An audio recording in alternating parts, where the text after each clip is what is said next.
Hello everyone, welcome back to my channel. সবাই কেমন আছো? আশা করি খুব খুব খুব ভালো আছো। আমিও খুব ভালো আছি। আজকে আমরা ঘটনায় যাওয়ার প্রথমেই সবাইকে বলবো যে আজকের ঘটনাটা খুবই লোমহর্ষক একটি ঘটনা।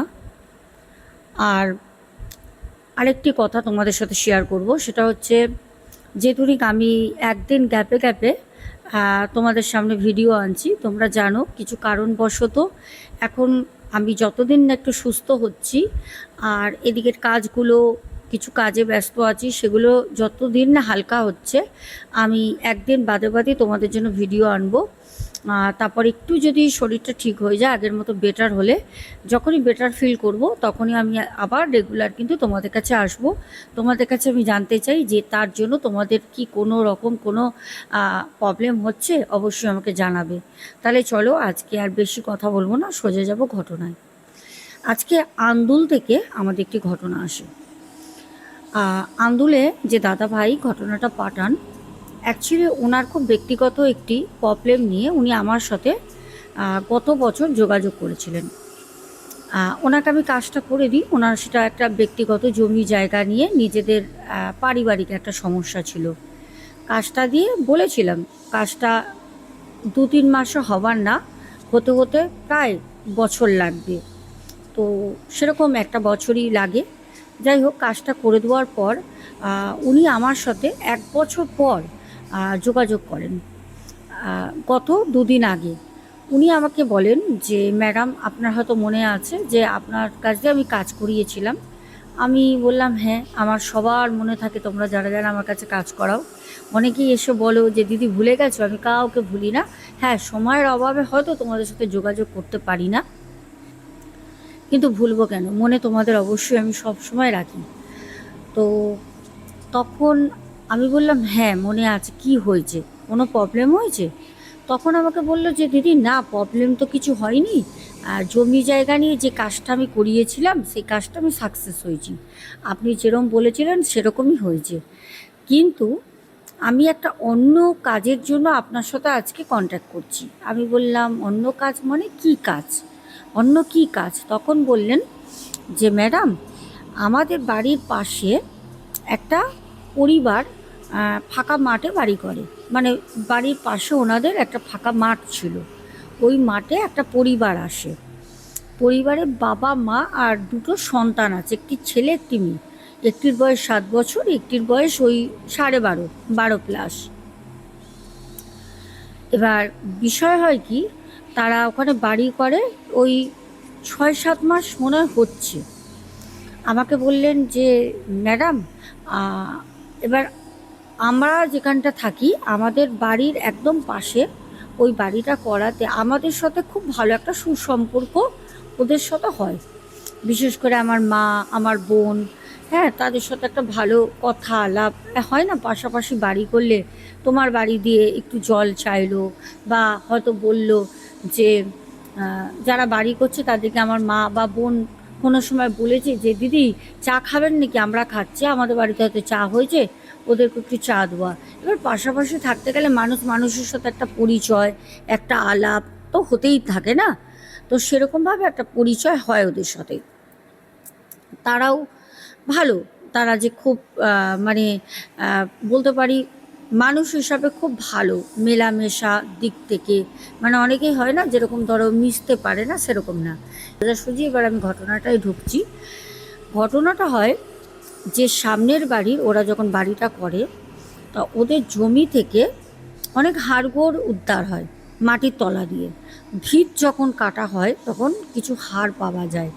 ঠিক যেরকম আমার নিজের অভিজ্ঞতায় তোমাদের বলেছি, আমার নিজের চোখে দেখা, প্রত্যক্ষ পরোক্ষভাবে আমি দেখেছি। আমার জমি যখন বারাসাত দত্তপুকুরে ভিত কাটা হচ্ছিল তখন কিন্তু মানুষের পায়ের আর হাতের হাড় ওঠে। এবার যারা ভিত কাটছিল তারা সবাই নিজেদের মধ্যে আলোচনা করছিল। যখন আমার মা বা আমরা যখন জানতে চাই তখন বলে যে এগুলো বিড়াল কুকুরের হাড়। কিন্তু বিড়াল কুকুরের হাড় এত লম্বা হয় না, একটা মানুষের পায়ের হাড়, মালাই চাকি দিয়ে পায়ের পাতা, মানুষের একটা কঙ্কাল আর একটা কুকুর পশুর কঙ্কাল বোঝা যায়। ঠিক সেরকমই তাদেরও জমি থেকে উদ্ধার হয়। এবার পাশাপাশি যখন তো ওই যে মহিলা যারা বাড়ি করছিলেন তারা না ওই হাড়গোড় দেখে প্রচণ্ড ভয় পায়। তা ভয় পেতে তখন তারা চিৎকার চেঁচামেচি করে যে জমি থেকে এরকম হাড়গোড় উঠছে, কী ব্যাপার, এ তো মানুষের হাড়। এবার ওখানেও সেম, যারা মিস্ত্রি দাদা ছিলেন তারা বলছেন না এগুলো পশুর হাড়, কুকুর বিড়ালের হাড়। হয়তো তারা এগুলো বলে যে তাদের হয়তো পেটের রুজি রোজগারের জন্য, জানি না, কারণ এই কথা আমাদেরও বলেছিল। আর আমি যখন ঘটনাটা শুনছিলাম আন্দোল থেকে যে দাদাভাই ঘটনাটা শেয়ার করছিলেন, একদম সেম মনে হচ্ছিল আমার ঘটনা উনি বলছেন। যাই হোক, তা এত টাকা দিয়ে একটা জমি কেনা, তারপরে মাটির তলায় কি আছে, হাড় না সাপ না সোনার বাক্স, সেটা তো কেউ জানে না।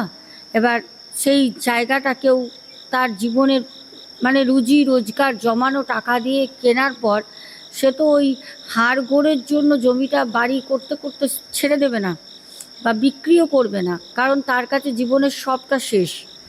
তো সেই দিদিভাই দাদাভাই আর দুটো বাচ্চা নিয়ে তারা কোনো রকম বাড়িটা করে। প্রচণ্ড ভয় ভয়, কেন এখন সোশ্যাল মিডিয়ায় আমরা প্রচণ্ড অ্যাক্টিভ থাকি, আমরা এই সব বিষয় নিয়ে আমরা অনেক অবগত, যে মাটির তলা থেকে এরকম হাড় ওঠা, সেখানে বাস্তুদোষ পড়ে যায়, সেখানে হয়তো পুনরায় কোনো রকম ইনসিডেন্ট ঘটে গেছে, ওখানে মানুষ থাকবে কি করে, একটা মনে আতঙ্ক ঢুকে যায়। আমরা প্রচণ্ড সোশ্যাল মিডিয়া অ্যাক্টিভ।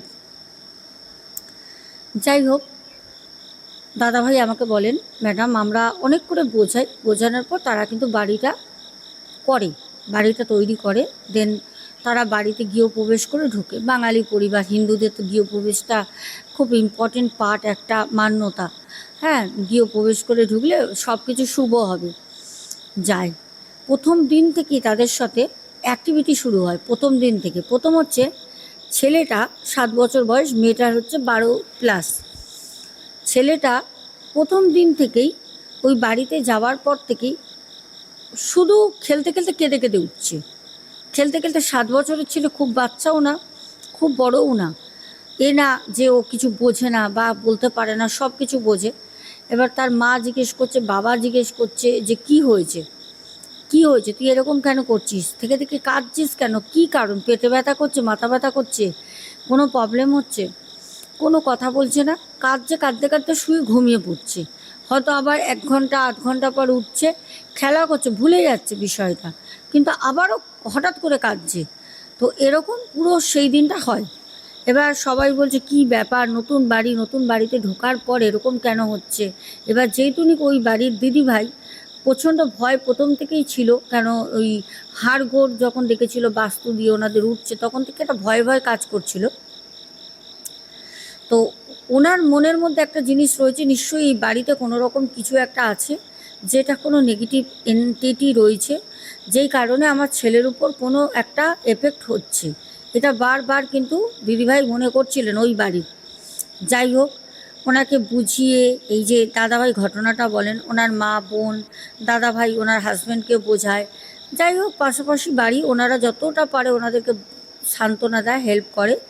এরকম করেই তারা তাদের মতো, ওরা ওদের মতো, দাদাভাইরা দাদাভাইদের মতো ছিল। হঠাৎ একদিন একটা অদ্ভুত মানে ঘটনা, যেটা শুনলে হয়তো অনেকের মনে হবে যে আমি গত যে তোমাদের দিন ঘটনাটা বললাম, যে একটা মা তার নিজের সন্তানকে ক্ষতি করার জন্য, মানে তার চুল হাত কেটে ব্লাড নেওয়া সর্বত্র করেছে। লাস্টে ছেলেটা কিন্তু ঋষিকেশ পালিয়ে যায়, ঋষিকেশ পালিয়ে যায় ওইটুকুনি বাচ্চা ছেলে মায়ের হাত থেকে বাঁচার জন্য। কারণ ও দেখতো ওর মা একটা ফাঁকা ঘরে, বাড়ির পেছনে সেই ছোট্ট বেড়া দিয়ে করা ঘরটার ভিতরে মা একা থাকতো না, মায়ের সাথে 3টে ছায়ামূর্তি থাকতো বসে, যাদেরকে মা ছেলেটার শরীরে রক্ত খাওয়াতো, অনেক সময় কোনো পশুর রক্ত নিয়ে এসে দিত। ও দেখার পর ও আর সাহস করেনি, কারণ কাকে বলবে, কার কাছে যাবে। বাবা সবসময় নেশাগ্রস্ত থাকতো, যেরকম তোমরা অনেকে বিশ্বাস করেছো, অনেকের কাছে অবিশ্বাসও লেগেছে। কেউ বলেছো মা এরকম হয়, হ্যাঁ মা এরকম অবশ্যই হয়, এর থেকেও মা বেশি খারাপ হয়। কারণ আমরা নিজেরা খবরে নিউজ পেপারে দেখি 4 মাসের বাচ্চা পরকীয়ার জন্য গলা টিপে মা হত্যা করেছে, মা নিজে স্বীকার করেছে। আমাদের কলকাতার সাউথেই হয়েছে।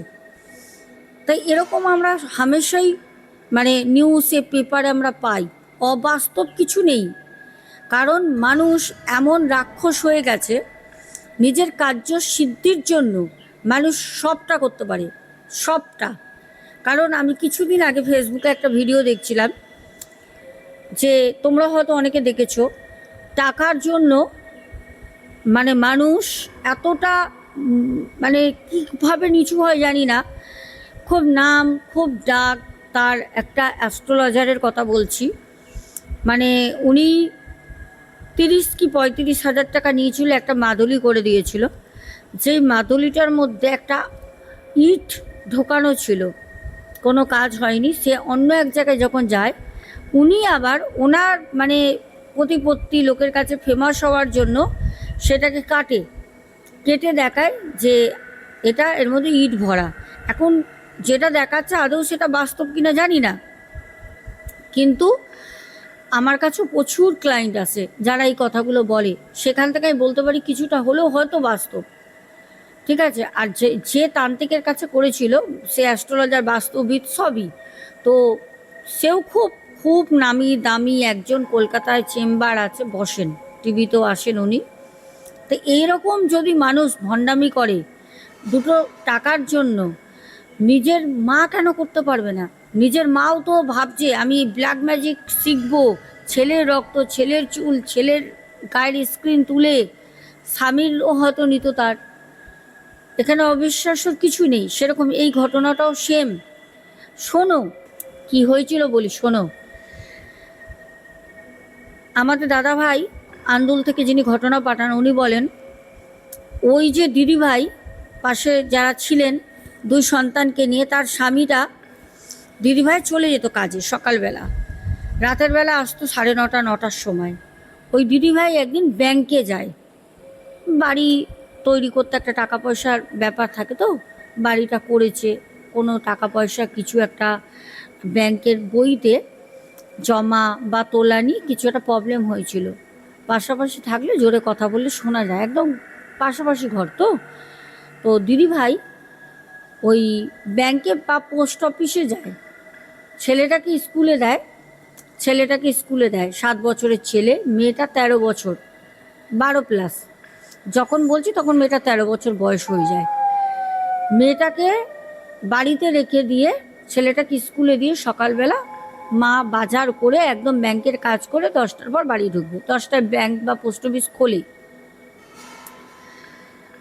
আমাদেরকে চাবিটা দিয়ে যায়, ঘরের লক করে। ঘরের ভিতরে অ্যাটাচ কিচেন, টয়লেট সব রয়েছে। তো 2 ঘন্টা 2.5 ঘন্টার জন্য কোথায় কি করবে, বেরোবে হয়তো, বাচ্চা মানুষ 12-13 বছর, আর কত। আমরাও তো সবসময় ওইদিকে দেখতে পারবো না, কারণ আমি কাজে চলে যাই, মার বোন থাকে। তো সেখানে গিয়ে চাবিটা আমাদের কাছে দিয়ে চলে যায়। আমার মা চাবিটা ওই আমাদের ড্রয়ার আছে, ড্রয়ারের মধ্যে ফেলে রেখে দেয়, ড্রেসিং আয়না ড্রয়ারে। এবার বাচ্চা মেয়েটির মা আসেন, সেই দিদিভাই এসে আমার মাকে বলছে, মাসিমা আপনি চাবিটা দেন, ঘরটা খুলি, গিয়ে কাজ টাজ করি মাসিমা, রান্না করবো। তো মা আবার বলে একটু বসো, কি বাজার করলে?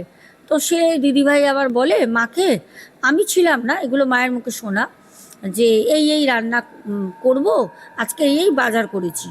তো তখন শুনে মা বলল যে আচ্ছা ঠিক আছে, হ্যাঁ হ্যাঁ করো। তা ওই দিদিভাই আবার মাকে বলে যে মাসিমা এরকম এইটা দিয়ে এরকম আমি একটুখানি ভাবছি মাছের একটু টক করব, হ্যাঁ কীভাবে কি ফোড়ন দেবো, কীভাবে কি করব একটু বলে দেন। মা আবার সবটা গুছিয়ে ওই দিদিভাইকে বলে। দিদিভাই এবার বললো তাহলে বাড়ি, আমি বাজারের ব্যাগটা এখানেই থাক, মেয়েকে বলবো নিয়ে যেতে, আবার টেনে নিয়ে যাব না, গিয়ে আমি দরজাটা খুলি, মেয়েটা অনেকক্ষণ ধরে রয়েছে। বলছে ঠিক আছে। মায়ের মতো তখন ওই পাঠায় বসে শিল পাঠায় মশলা বাটছে। মা সবসময় মিক্সি টিক্সি থাকলেও মা রান্না করলে ওই মা পাঠায় মশলা বাটে, আর ওই বোন মিক্সিতে রান্না করে, ও ওই সব বাটাবাটির মধ্যে নেই। এইবার হঠাৎ করে ওই দিদিভাই বলছে এ কি সর্বনাশ হলো, আমার কি হবে? বলে হাউমাউ করে চিৎকার করে কাঁদছে। আমার মা বলছে কি হলো, পাশের বউ কাঁদছে না, এ কি কি হয়েছে? মা আবার সাথে সাথে ওই শিলপাটা ওরকম মশলা রেখে দিয়ে হাতটা ধুয়ে পেছনে ছুটে যায়। পেছনে যখন ছুটে যায় তখন গিয়ে দেখছে ওই দিদিভাই ওনার চৌকাঠে বসে কান্নাকাটি করছে, চৌকাঠের ওখানটা বসে কাঁদছে। তখন বলছে কি হলো, এরকম কান্নাকাটি করছে, কি ব্যাপার? মানে বিষয়টা তো বুঝতে পারছে না কিছু, যে কান্নাকাটি করছে কি ব্যাপার। তখন মা ছুটে গিয়ে বলছে কি কি হয়েছে, তুমি কাঁদছো কেন? বলছে মাসিমা আমার মেয়েটা ঘরে নেই। বলছে মেয়ে ঘরে নেই মানে? তোমার মেয়ে, তুমি তো তালা মেরে আমাকে চাবি দিয়ে গেছো, আর আমার ঘরে তো আমার মেয়েও নেই, আমার মেয়েও বাইরে বেরিয়েছে, ও তো টিউশন পড়ায়।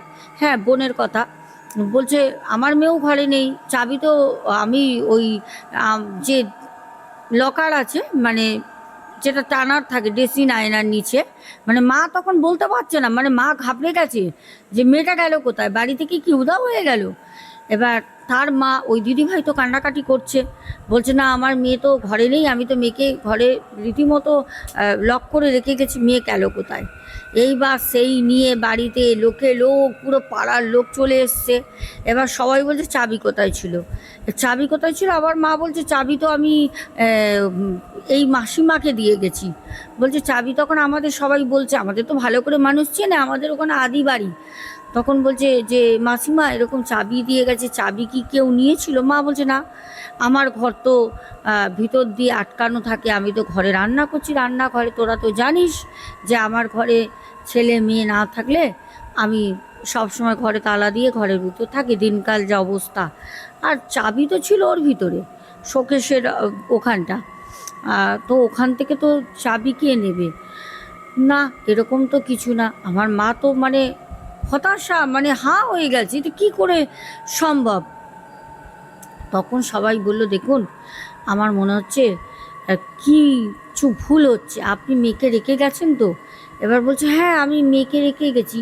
মানে এইটা না তার মায়ের কাছে কোনো এক্সপ্লেশন আছে, না তার মায়ের কাছে কোনো রকম কোনো উত্তর আছে, না আমার মায়ের কাছে আছে, না পাড়ার লোকের কাছে কোনো উত্তর আছে। সবাই না ভাবছে একটা মেয়ে, একটা জল জ্যান্ত আস্ত 13 বছরের মেয়ে একটা ঘরের মধ্যে দিয়ে উধাও হয়ে গেল, কোথায় গেল? এইবার সবাই বলল যে খোঁজ খোঁজ খোঁজ, চারপাশে খোঁজাখুঁজি করো। হ্যাঁ, এবার বলল তালা কি ডুপ্লিকেট করেছিল, হয়তো অন্য কোনো কারণ হবে, নানা লোকে নানা রকম বলছে, মেয়েটা হয়তো প্রেম করতো, এই ফাঁকে চলে গেছে। তাও সেই দিদিভাই বলছে আমার মেয়ে এরকম না, ও কারোর সাথে কথা বলতো না, পিএম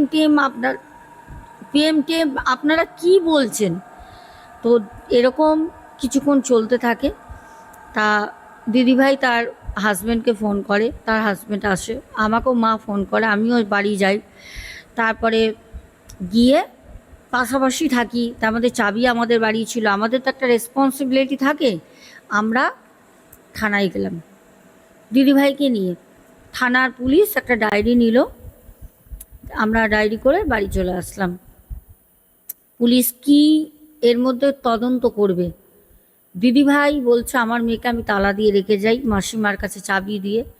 পুলিশ আমাদের এসে চাপ দিচ্ছে, পুলিশ আমাদেরকে বলছে আপনারা সত্যি কথা বলুন, আপনাদের বাড়িতে যদি মেয়ে থাকে, আপনারা যদি সরিয়ে থাকেন। আমরা বলছি আপনি কী কথা বলছেন? আমার বাড়িতে আমার মা ছিল, বয়স্ক মা, উনি ঘরে তালা মেরে একা থাকেন, উনি রান্না বান্না করছিলেন কিচেনে, আমার মা ওইসব দেখিও নি, জানেও না। চাবিটা ওনারা আজ তো নতুন না, চাবি ওনারা যেই দিন থেকে বাড়ি করেছেন, কোনো জায়গায় গেলেই চাবি আমাদের কাছে দিয়ে যায়, বাড়িতে কেউ থাক না থাক আমাদের কাছে দিয়ে যায় বিশ্বাস করে। আর আমার মা ওই তালা খুলে কি করবে? আমার মা তালা খুলে কি করবে? দেখ, পুলিশ তো কোনোভাবে সন্দেহর মধ্যে, পুলিশ তো কাউকে অ্যারেস্ট করতে পারে না। হ্যাঁ, পুলিশ জিজ্ঞাসাবাদ করতে পারে। যাই হোক, তারপর সেই মেয়েকে প্রায় 17-18 দিন হয়ে গেছে, মেয়ের কোনো খোঁজ খবর নেই। দিদিভাইয়ের দিকে না তাকানো যেত না, তাকানো যেত না দিদিভাইয়ের দিকে। এবার ঠিক 21 দিন, যেদিন 21 দিন সেদিনকে আমার মা দিদিভাইকে বলছে যে তুই একটা কাজ কর মা, তুই কোনো ওঝা বাড়ি যা, অনেক তো পুলিশ পুলিশ সব করলি, একটু ওঝা বাড়ি যা তো মা। হ্যাঁ, ওঝা বাড়ি গিয়ে একটু দেখ কোনো জায়গায় গিয়ে মেয়েটা গেল কোথায়, ঘর থেকে মেয়েটা যাবে কোথায়। তখন দিদিভাই বলছে যে মাসিমা, আমি তো সেরকমভাবে ওঝা বাড়ি কিছু চিনি না, কারণ আমি এখানে নতুন এসেছি। আপনার যদি কোনো ওঝা বাড়ি জানা থাকে আপনি বলুন। তা আমার মায়ের জানা ছিল, কারণ আমার বোনের অনেক সময় হাওয়া বাতাস লাগলে মা ঝাড়াতে নিয়ে যেত। সেরকমই আমার মা একজন আমাদের ওখানে তান্ত্রিক ছিল, হিন্দু তান্ত্রিক, উনি শ্মশান কালী মায়ের উনি পুজো করেন, ওনার কাছে নিয়ে যায়। তো তখন উনি বলল, সব কিছু দেখলো, বললো আমি তোর বাড়ি যাব। উনি বললেন, নিজে থেকে বললেন, উনি কিন্তু কারোর বাড়িতে যান না বেসিক্যালি, মানে কারোর বাড়িতে যাওয়া এসব উনি পছন্দই করেন না, কেউ ওনাকে নিয়ে যেতে পারে না, টাকা দাও আর যাই দাও, কিন্তু উনি নিজে থেকে বললেন আমি তোর বাড়িতে যাব। আমার মা বলল ঠিক আছে বাবা, আপনি কবে যাবেন? বললো আজকেই যাব, সন্ধ্যাবেলা আসবি, তোর বাড়ি আমি সন্ধ্যাবেলা যাব। আমার মা বলল ঠিক আছে।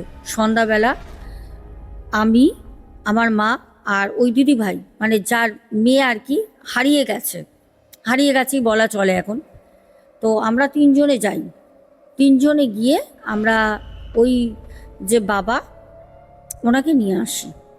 উনি বাড়িতে এসে বলল কি, এই ঘরে মেয়ে ছিল, 3টে ঘর আছে। বলল হ্যাঁ, এই ঘরে আমি মেয়েকে তো রেখে গেছি, মেয়ের ঘর এইটাই। বলল ঠিক আছে, তোরা একটা কাজ কর, সবাই বাড়ির বাইরে চলে যা, আমি এই ঘরে এখন বসবো, যতক্ষণ আমি তোদেরকে না ডাকবো তোরা আসবি না, সে যতক্ষণ সময় লাগে রাখবে, তোরা আসবি না, যাই হয়ে যাক, আসলে কিন্তু ক্ষতি হবে। আমরা বললাম ঠিক আছে। সেই বাবা নিজের মতো নিজে ওই ঘরের চলে যায়, বললো তোরা বাইরেরই দরজা বন্ধ করে দে, মানে এই গেটটা না, বাইরের যে গেটটা রয়েছে একদম সদর গেট, সেটা বন্ধ কর, আর এই ঘরের গেট আমি ভিতর দিয়ে বন্ধ করে নিচ্ছি, তোরা বাইরে থাকলে কোনো অসুবিধা নেই। তো যাই হোক, এবার সেই বাবা ওই ঘরের মধ্যে গিয়ে একা বসে, আর ওই দিদি ভাই কি করে, বাইরে দিয়ে তালা দিয়ে দেয়। আমার মা আর আমি আর ওই দিদিভাই, আমরা ওই দিদিভাইদের বাড়িরই বাইরে মাঠটায় বসে আছি, মাঠের মধ্যে বসে আছি, বসে আছি যে ওই বাবা হয়তো কোনো রকম কোনো উত্তর দেবে, ওই বাবা হয়তো ডাকবে, বা ওই বাবা হয়তো কিছু একটা, কিছু তো সুরাহা করবে। বসেই আছি, কোনো রকম, কোনো রকম কিচ্ছু নেই, কিচ্ছু না। আমরা আতঙ্কের মধ্যে রয়েছি যে কি করে কি হবে, আদৌ কি মেয়েটাকে খুঁজে পাওয়া যাবে, সে কান্নাকাটি পড়ে গেছে। ওই বাবা প্রায় 1.5 ঘন্টা পর বলে, তোরা আয়, তোরা সবাই আয়, যারা যারা বাইরে বসে আছিস ঘরে ঢোক, তালা খুলে আয়। তো সবাই তখন তালা খুলে, আমরা তিনজন, আর যখন আমরা বাইরে বসেছিলাম ওই বাবা এসছে, বাবা খুব নাম ডাক, তো পাড়ার আরো লোকজন এসে ওখানে বসে যে বিষয়টা কি হচ্ছে দেখবে। পাড়ার লোকও তখন সাথে ঢুকেছে ঘরের মধ্যে। তখন আমরা অবাক হয়ে গেলাম, ওই বাবা বাইরের ঘরে দাঁড়িয়ে রয়েছে, যেখানটা ওদের ডাইনিং প্লেস রয়েছে ওখানটা দাঁড়িয়ে বলছে যা মা ঘরে যা, তোর মেয়ের ঘরে যা। বলছে বাবা মেয়ের ঘরে যাব? বলছে হ্যাঁ যা। সেই আমার মা আর ওই দিদি, ওই দিদিভাই কিন্তু আমার মায়ের হাত ছাড়িনি, কারণ ওরা জানে যে এর মধ্যে আমাদের কোনো রকম হাত নেই, আমরা কি করব। অবাক হয়ে গেলাম, দেখি সেই মেয়ে বিছানার মধ্যে ঘুমাচ্ছে। বাইরে দিয়ে কিন্তু গেট লক করা ছিল, আমরা বাইরে পাড়ার লোক, আমি, আমার মা, আমরা সবাই ছিলাম, কিন্তু ওই বাবা একা ঘরে ছিল, মেয়েটা ঘুমাচ্ছে, মেয়েটা ঘুমাচ্ছে। এইটা দেখার পর না আমরা সবাই বাকরুদ্ধ হয়ে গেছি, আমাদের মুখে না কোনো ভাষা নেই, কোনো ভাষা নেই, আমরা কি করব, কি বলবো, কি না বলবো, কিছু কোনো ভাষা নেই।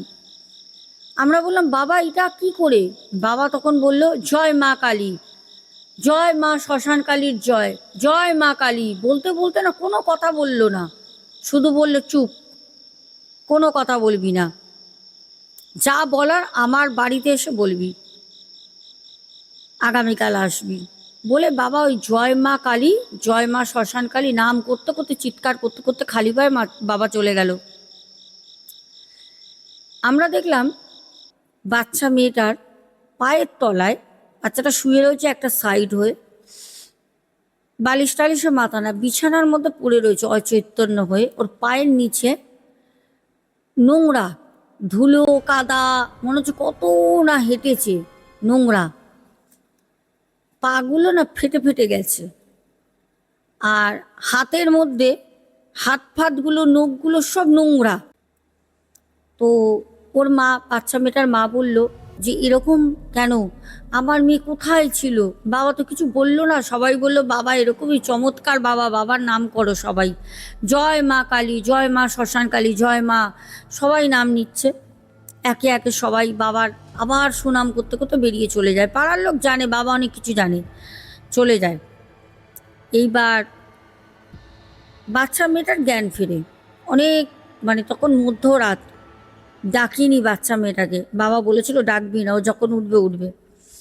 মধ্যরাতে বাচ্চা মেয়েটা ওঠে, উঠে মাকে জড়িয়ে খুব কান্নাকাটি করে, বাবাকে জড়িয়ে কান্নাকাটি করে। ওই বাচ্চাটার মা, সেই দিদি ভাই, আমার মাকে রাতে ডাকে, আমার মা যায়, গিয়ে বলে কী রে বাবা, কী হয়েছিল, তুই কোথায় ছিলিস, এসব জিজ্ঞেস টিজ্ঞেস করে। যাই হোক, দিয়ে খুব কান্নাকাটি করে। বাচ্চা মেয়েটা কিছু বলতে পারে না, বাচ্চা মেয়েটার কিছু মনে নেই, কিন্তু ও খালি পায়ে হেঁটেছে, যেরকম যা পরে বাড়িতে ছিল ওরকমভাবেই কিন্তু বাচ্চা মেয়েটা এসছে। কোথায় ছিল কিছু বলতে পারে না, কিন্তু ওকে দেখে মনে হচ্ছে খুব ক্লান্ত, দুর্বল, খাইনি, পায়ে হাতে নোংরা, গালে টালে নোংরা, ময়লা পড়ে গেছে গায়ে। আমরা বাবার কাছে যাই পরের দিন, তখন সে বাবা বলল তোর মেয়েকে কোনো খারাপ নিশি ডেকে নিয়ে গেছিল। নিশির ডাক কিরকম বলো তো, তুমি দরজা খুললেই বা তোমাকে নিয়ে যাবে এরকম কিন্তু না।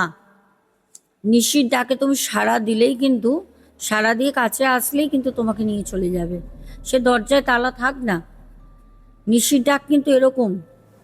বলছে নিশি নিয়ে গেছিল ওকে, নিশি নিয়ে গিয়ে যেহেতুনিক ওর মা খুব বেশি দিন করেনি, যেহেতুনিক ওর খোঁজ চলছিল, তার জন্য যেতুনিক ওই বাবা কাজ করে রেখেছিল, তার জন্য নিশি নিয়ে গিয়ে ওকে মারতে পারিনি।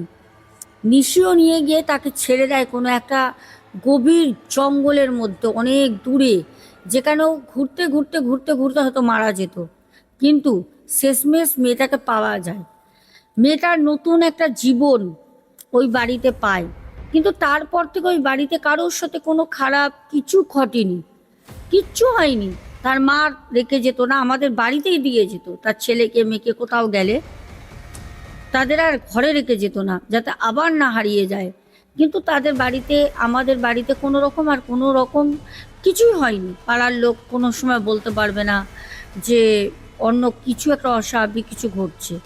কিন্তু এই ঘটনাটা বলার কারণ, হয়তো এটা কোনো ভৌতিক না, এটা একটা সাসপেন্স, একটা রহস্যময় ঘটনা, যে হারিয়ে গেল ঘর থেকে, সে আবার প্রায় 21 দিন পর সেই ঘরে, বাইরে দিয়ে তালা দেওয়া, কিন্তু ঘরের মধ্যে সেই বাচ্চাটাকেই পাওয়া গেল, খাটের মধ্যে অচৈতন্য ঘুমাচ্ছে।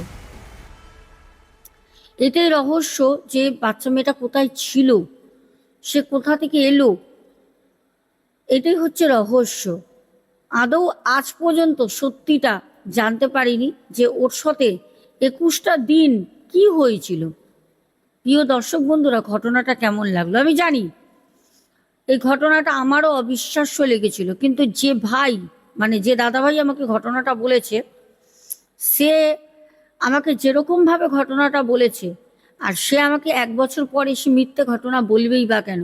আর বলেছে, আমি যখন বলছিলাম এটাও কি সম্ভব, তখন বলছিল দিদিভাই আপনি আমাদের এখানে আন্দুলে আসুন, আপনি আন্দুলে এসে আপনি খবর নেন, আমি আপনাকে লোকেশন পাঠাবো, আপনি তাহলেই বুঝতে পারবেন। আমার বাড়ির পাশেই তো তাদের বাড়ি, তার মা বাবার কাছ দিয়েই শুনবেন। এত বড় কথা বলার পর মনে হয় সে কোনো ফেক স্টোরি আমাদের শেয়ার করছে। আসলে এই কথা আছে, যার সাথে ঘটে না তারাই জানে। যাই হোক, চলো এবার আমরা কমেন্ট পড়বো, আমরা একটু তাড়াতাড়ি কমেন্ট পড়বো। হ্যাঁ, আচ্ছা, কমেন্ট হচ্ছে প্রথমে করেছো হচ্ছে প্রদীপ দাস, চৈতালি চক্রবর্তী, তারপর হোয়াইকিং বোন, সুনিতা চন্দ্র কমেন্ট করেছো। তারপর কমেন্ট করেছো আমাদের বাংলাদেশ থেকে আব্দুল হক ভাই, সুকন্যা। তারপরে কমেন্ট করেছো আমাদের গোপাল দাস। আচ্ছা, তারপর কমেন্ট করেছো পার্থ সাহা, রিয়া রয়, চৈতালি রয়, সোমা দাস পরিবার থেকে ঝুমা চ্যাটার্জি, টুকু মণ্ডল, কিউট দিশা ব্লগস, আয়ান হালদার, সোমা ঘোষ, সুদীপ্ত ব্যানার্জি। তারপর কমেন্ট করেছো রূপা দে, পাপ্পু দে ভাই, তারপরে অনুরুদ্ধ দাস, সৈনী রয়, সুমনা ভট্টাচার্যা, মমি ভট্টাচার্যা। তারপর কমেন্ট করেছো রেখা অধিকারী দিদিভাই, শ্রাবণী হাজরা, স্বপ্না চ্যাটার্জি দিদিভাই। তারপরে হেনা তপাদার দিদিভাই কমেন্ট করেছো, সুদীপ রয়, ডালি দেবনাথ দিদিভাই, জলি হাজরা দিদিভাই। তারপর কমেন্ট করেছো বনানী কর্মকার দিদিভাই, এস দেব রয়, অসীম দাস। তারপর কমেন্ট করেছো স্বপ্না পোদ্দার। তারপর পিন্টু ঘোষ কমেন্ট করেছো, শম্পা মিত্র, সুজাতা দাস দাস, সোনু দাস কমেন্ট করেছো। তারপরে কমেন্ট করেছো সন্তুর দুনিয়া বোন।